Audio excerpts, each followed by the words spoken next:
You don't want none! You don't want none! What's going on, Tar Heel Nation? It is your favorite North Carolinian, Ross the Tar Heel. And in this huddle, baby, we're going to talk about the elephant in the room.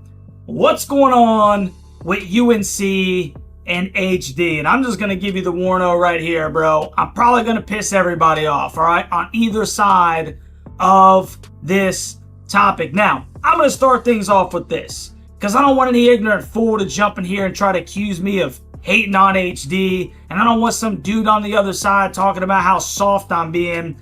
This is not Inside Carolina. This is not Tar Heel Illustrated. I love them for what they do, but this ain't peer-reviewed journalism over here where I'm staying on the hush because I'm scared of saying the wrong thing and having my access revoked, okay?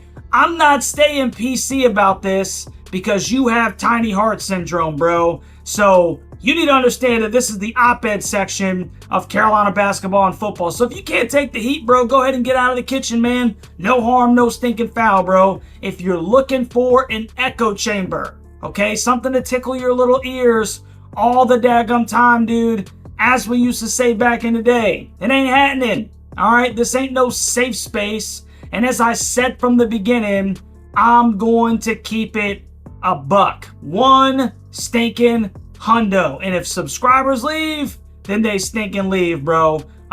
This is why all these other guys have sponsors and your boy probably never will. And I'm fine with that because my love for Carolina football and basketball and my dignity as a man, okay, take precedence over me growing this channel or walking in lockstep with any narrative, all right? So there's your warning. If you're looking for rainbows and unicorns, if you are part of that wine and cheese crowd, you probably shouldn't be here anyway, okay? All right? It's probably not going to be for you, but if you're a stinking dog with a chin, let's have a daggum conversation. Now I'm going to start it off with this. Hubert is a Tar Heel. Your boy is a stinking Tar Heel. Hubert Davis is a North Carolinian, and guess what? I'm a North Carolinian. Hubert Davis is a Christian, and I'm a Christian. From basketball to religion, me and Hube have a ton in common. And I say that to say this, okay?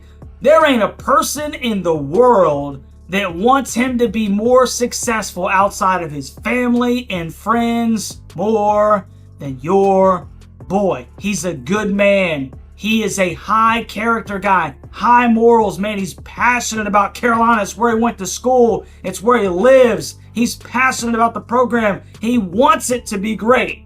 Basically, every single thing that could possibly be said about the character of a head coach at your university, HD checks that stinking box, man. He is a fantastic ambassador, and there's no disputing it. None. But so is stinking Mac Brown, dude. And because this is a results-oriented business where if you allow your emotion to get in the way of having tough conversations or making tough decisions, you will fall by the wayside into obscurity, a la Indiana, bro. The question has got to be raised, okay? And this is for topic, for conversation. Is Roy's successor, Hubert Davis, upholding the Carolina standard year in and year out, man? Now let's walk through this thing as quickly as possible. Roy comes home back in 03, coaches 18 seasons in which he wins 3 national titles, appears in 4, and he misses the tournament only 2 times in 18 seasons. One of those was the 2009-2010 year, which was the year that the roster was absolutely decimated after winning the Natty the year prior. And in the COVID year of 2019-2020, which they weren't going to the daggum tournament anyway because they were 14-19. It was kind of like the beginning of the end, if you will, of the Roy Williams era. Now he decides to coach one more year. Carolina does get an attorney, and they get a first-round outing at the hands of Wisconsin, and then he decides to hang it up. Now, the powers that be, they allowed Roy to pick his replacement, and he literally installed Hubert Davis is the head coach of the University of North Carolina. And I would be remiss, to not talk about this simple fact. He had 0 coaching experience at the P5 level. Zero. And I'm talking about head coaching experience, right? That always means unqualified. But we went with it. And I, for one, was extremely skeptical of the decision. But I hope that old Roy knew what he was doing. So we get into first year, right? Year one, HD hits big in the portal by getting Brady Manick. He kind of comes on at the end of the season. Carolina's a little up and down with the Iron 5, but they go 24-9 into the NCAA tournament. And he goes on one of the greatest runs that we've ever seen at this program. He beat K in his last home game. He beat him in the daggum Final Four to make it to the Natty. Amazing accomplishments. And I, for one, was on cloud nine in that first year, especially, to the latter stages of that season, bro. We all were, right? We got ourselves a stinking basketball coach, dude. And those are arguably the greatest accomplishments of any non-national title winning coach at the University of North Carolina. I mean, he sent, his arch rival's idol into, retirement, at the hands of 2 straight losses to the University of North Carolina. Beautiful thing, okay? And then we lost in a national championship game. The next year, Carolina's preseason number 1, right? Everybody's thinking we're going to run this stinking thing back. He returned every damn body except Brady Manick. And this year, he missed, okay? Pete Nance just could not fill the shoes of Brady Manick. He couldn't. And then UNC stumbles completely out of the rankings, and they finish 20-13.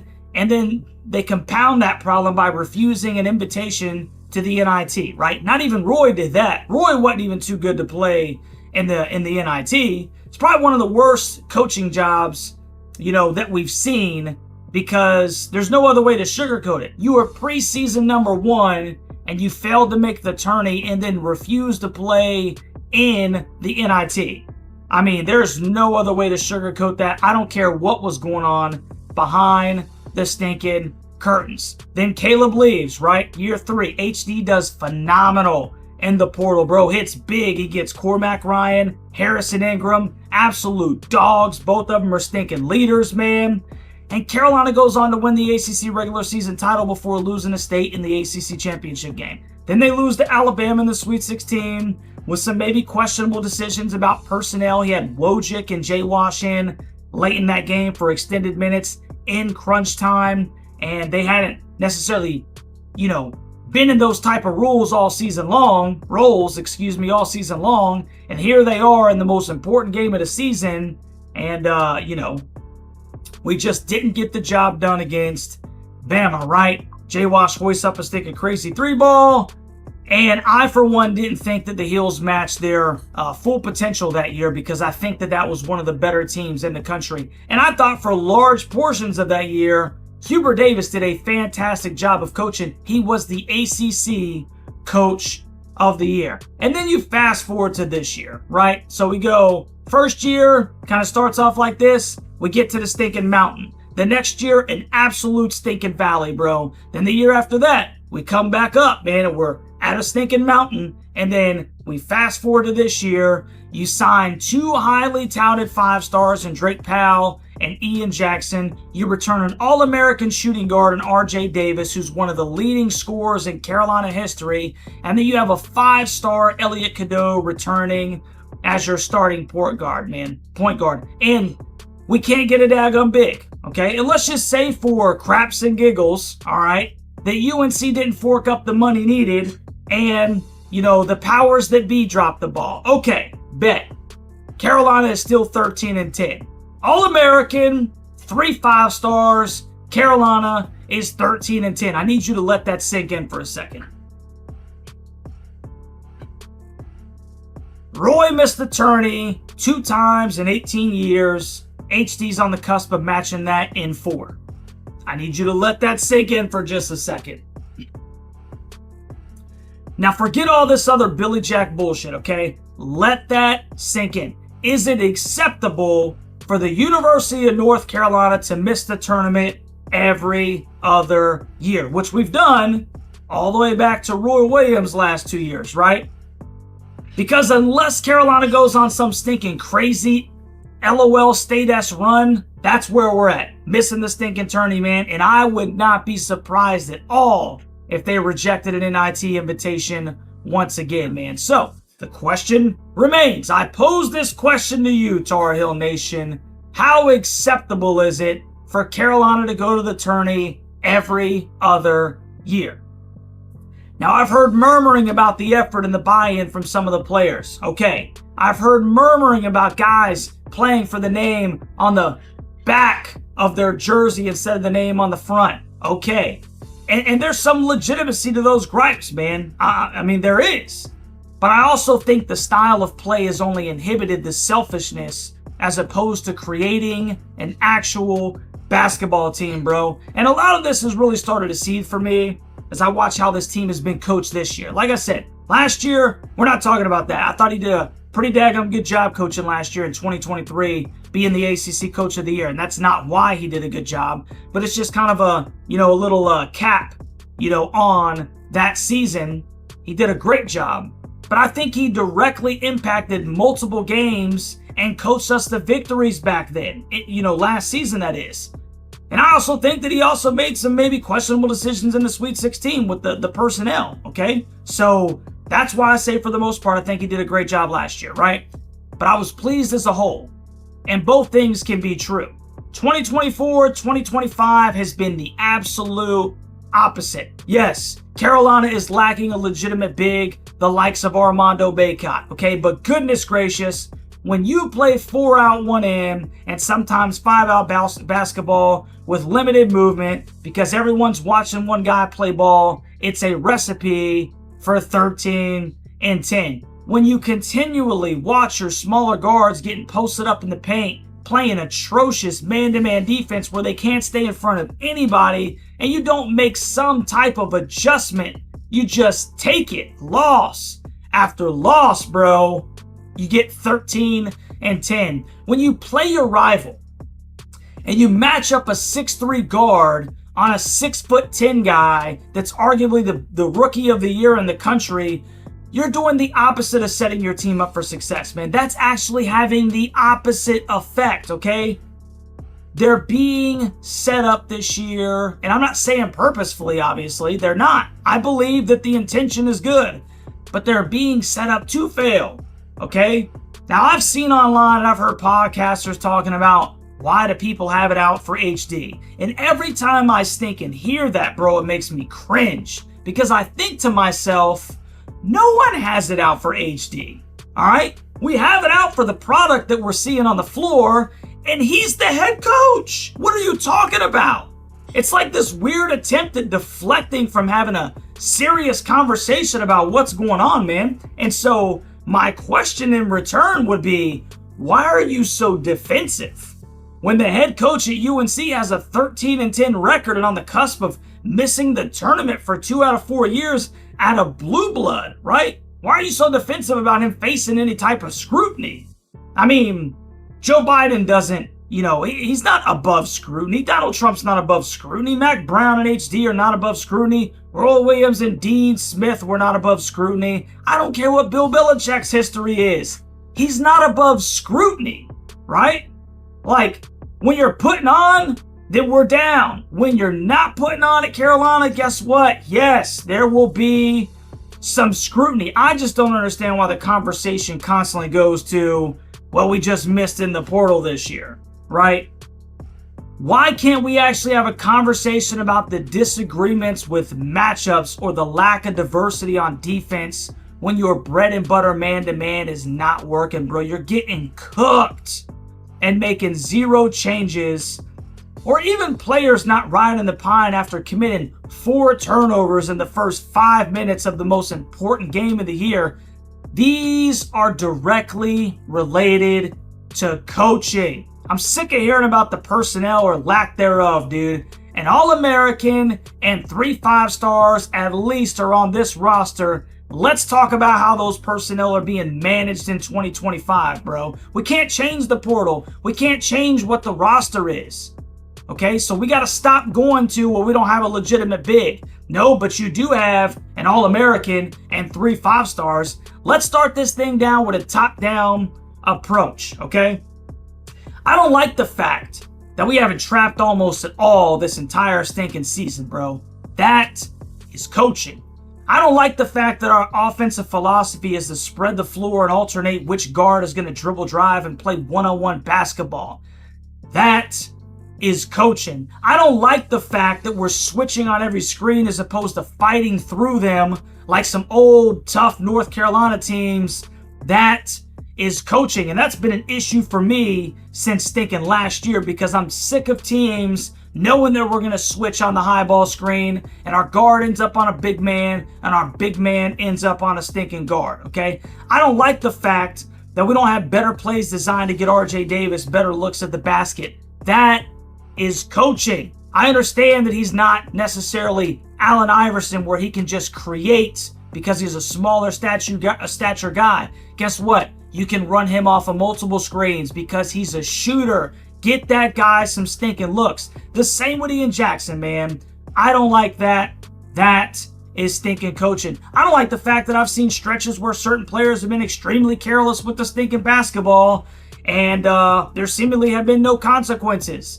That is stinking coaching. You see, this is what I'm trying to get at. My gripe has nothing to do with the man. It has nothing to do necessarily with the personnel. We can maybe attribute that to the powers that be not giving us the money in order to get a legitimate big, okay? Has nothing to do with the man. And it has everything to do with the coaching. We can't change any of that other stuff, okay? So why don't we focus on the coaching? Let's focus on the coaching. And you know what? This is where I'm going to piss off the other side. I say hire the most badass GM that you can, and you give Hubert Davis one more year. One more stinking year, and you sit him down and you make sure that he understands this. All right? You're going to open up the financial coffers, okay? You're going to let him know that you want him to succeed and you want him to be there, because I think any legitimate Carolina fan would not dare not want him to be successful, okay? And you also let him know that here at Carolina, we win. Okay? And until he establishes a consistent winning resume, and I mean consistent, not every other stinking year, he's on a probationary period. He's on a probationary period until he stinking earns it. So yes, I'm going to piss off the other side because I'm going to say at this point, we let this season play out. We hire a GM who can handle all the stinking personnel, obviously in lockstep with HD about who he wants. Okay? And we give him a year with Caleb Wilson coming in and hopefully some of these guys returning. That's where I stand on it right now. But I'm telling you right now, if you think that it's just rainbows and sunshine and everything is just fine up on the hill, it's not. Because I am 100% letting him know that we are serious. Okay? And we love you. And one of the hardest things that you can stinking do is fire a stinking family member. Or let him know that he's not doing his stinking job at your business. I get that. It's uncomfortable and nobody stinking wants it. But if you don't stinking win at Carolina, we got to get somebody that will. And like I said, make there be no excuses. I didn't have the money. We couldn't get anybody in the portal. Make there be no excuses, right? You're going to get the guys that you stinking need to be successful. However, I need to see some stinking better coaching. And you know what? I'm not ashamed to say that. Anybody might say, who the heck are you? You ever coached a basketball team? No, but I've played basketball. All right? And I'm smart enough to understand when what I'm witnessing, lack of coaching, all right, that should be a red flag for everybody. And look, this may make you uncomfortable, bro. And if you got to stinking hit the road, you got to hit the road. I don't know what to stinking tell you, man. I'm telling you right now that Carolina has the personnel. I'm not going to lie to you, dude. I have been so frustrated with this crap about how Duke is on this just phenomenally different level than Carolina. I tell you right now, Russ the Tar Heel, laugh it away if you stinking want to, bro. I say horse crap. Horse crap. RJ Davis is still a stinking shooter. Okay? Elliot Cadeau, if he would just take care of the daggone ball, would be one of the best point guards in the country. Okay? Ian Jackson and Drake Powell are phenomenal young basketball players if they're put in positions to succeed and win. Yes, we don't have a big man, okay? But that does not mean you can't trap, especially when you have as many guards as you do. Go deep in the bench, man, if you're worried about guys' legs being destroyed. But when you let the score go to 40-13 before you make any type of changes, Goodness gracious, man. I mean, no coach that I ever played for was ever like that. And I don't know what's going on. I don't know what's going on. And I think that this is all fair criticism. I really do. And you know what? I'll even say this. If you want to criticize anything on my channel because Russ the Tar Heel is not doing his job or, you know, what have you, by all means, man, put that crap in the stinking comment section. I may disagree with you, and I may let you know that I disagree, but guess what? I'm not above scrutiny. I'm not asking for you to handle me with kid gloves, okay? I'm not. Just like I'm not going to handle anything with Carolina basketball and Carolina football with kid gloves because I love Carolina basketball and Carolina football. And you know what? As disappointed as I am with how he's coached this year, I have seen him coach well in prior years. And you know what? That's going to rub people the wrong way. There are people who want him gone, and they're going to say, Russ, you're ridiculous. And there are going to be people that want him to stay, and they're going to say, Russ, you're ridiculous. And you know what I think? I think you're both stinking crazy because the right place is right in the stinking middle. Get a GM, let him get who he needs, make sure he has the stinking money, and you set him down and you let him know that we win here at Carolina and we're done with this up and down garbage. So you let me know what you think about this down in the comment section, Tar Heel Nation. If you're still got that chin on you, bro, and you're not one of the wine and cheese crowd people, make sure you hit that like, share, and subscribe to the Dadgum channel. And we'll catch you on the next one, Tar Heel Nation.